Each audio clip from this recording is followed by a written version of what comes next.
नमस्कार। आगे बढ़ते हैं। दशाफल 72। बढ़ते रहिए, क्रम में बढ़ते रहिए और छोटा छोटा पाठ है, पढ़ते रहिए। अभी तो पाठ का ही आनंद लीजिए, उसके बाद स्वाध्याय में चले जाइएगा, हर पुस्तक समझ में आने लगेगा।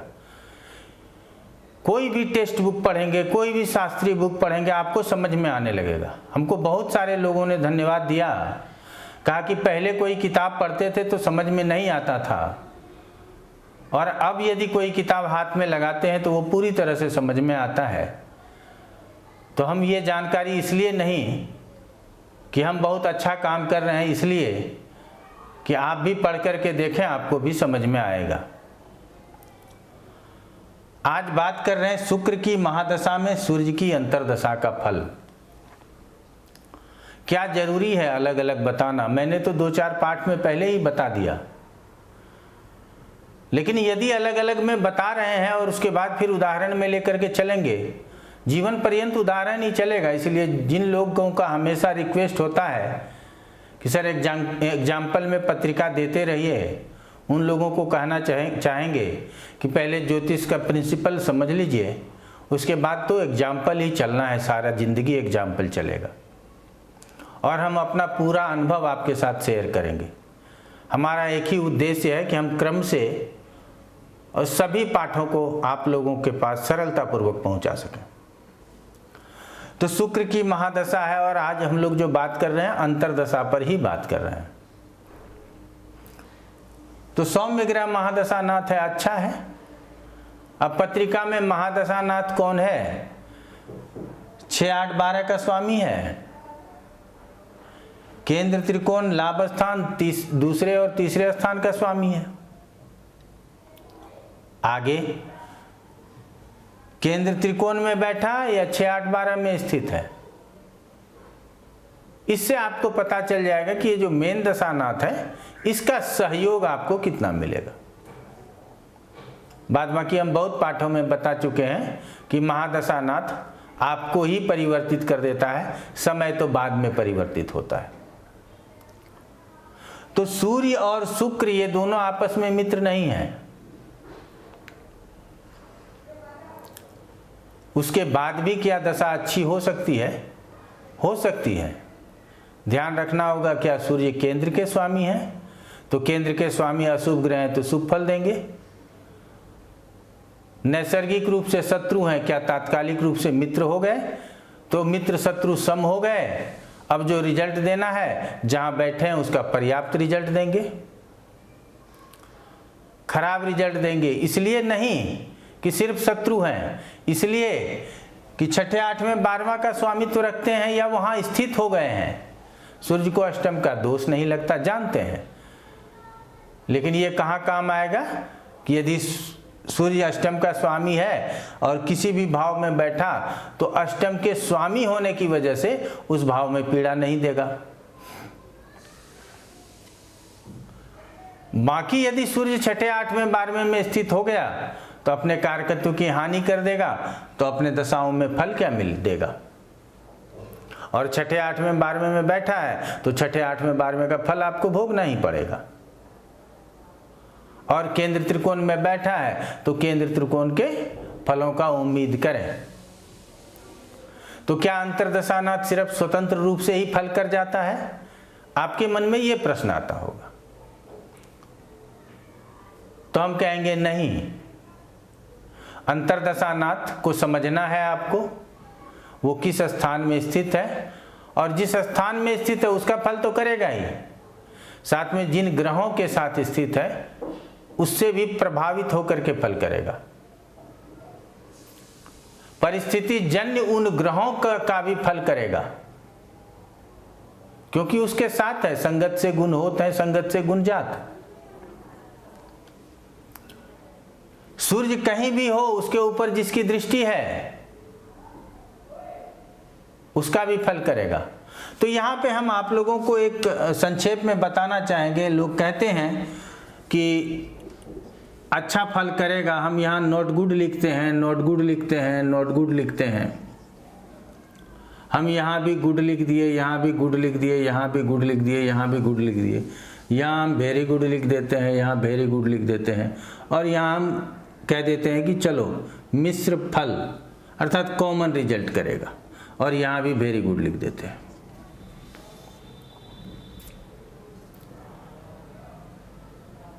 आप मन में ही कल्पना कर लीजिए कि छठे 8वें 12वें में है तो नॉट गुड।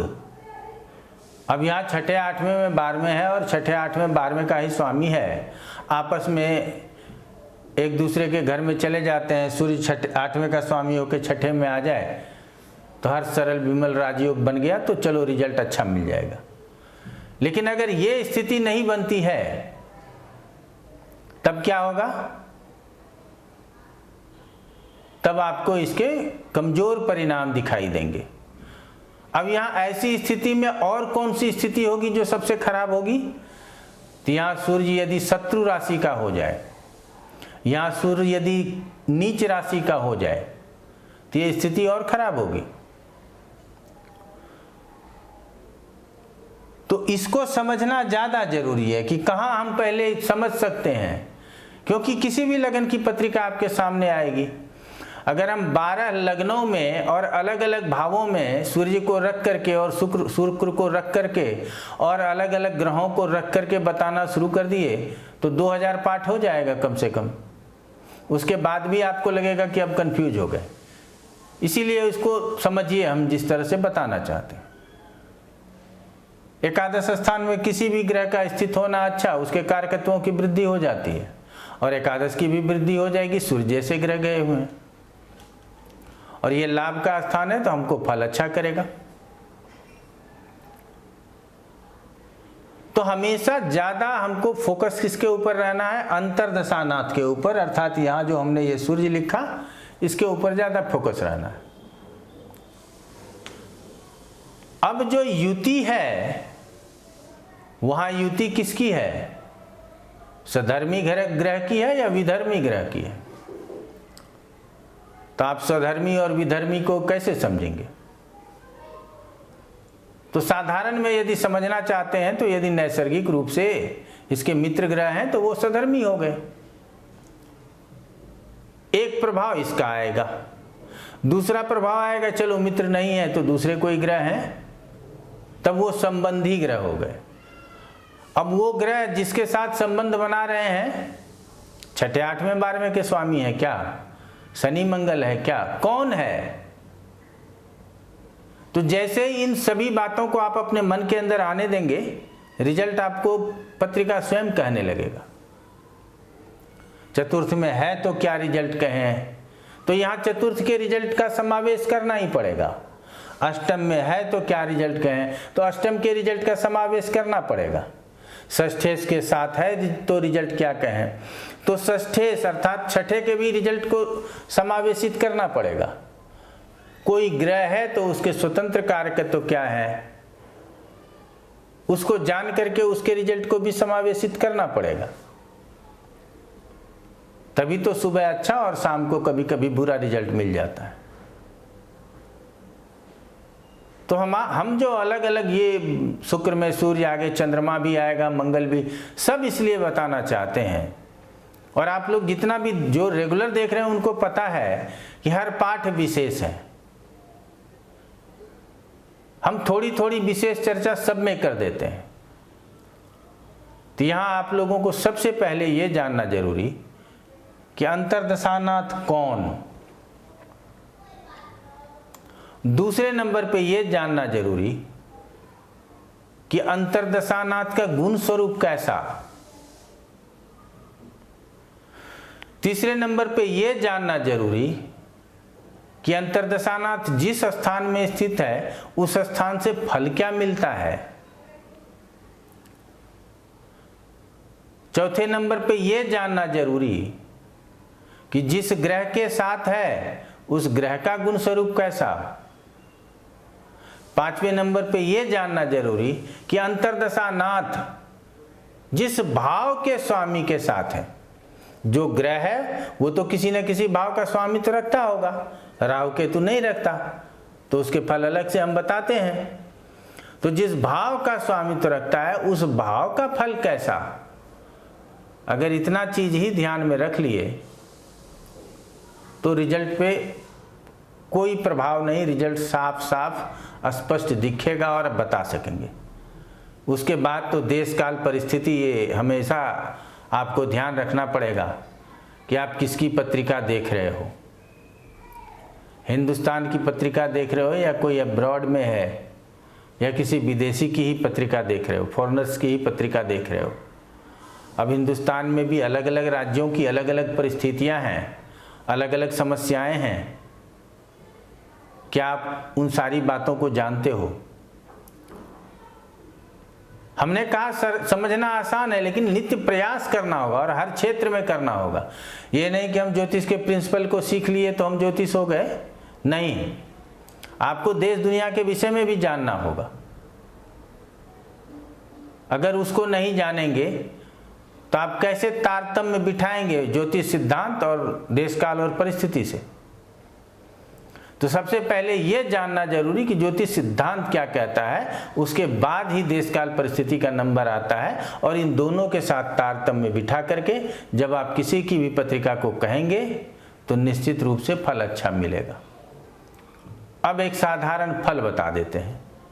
सूर्य है, अच्छे स्थिति में है, सरकार से लाभ होगा, मंत्री पद प्राप्त होगा, पुरस्कार मान सम्मान बढ़ेगा, पिता से सुख मिलेगा या पिता को तरक्की मिलेगी, पिता से धन भी मिल सकता है।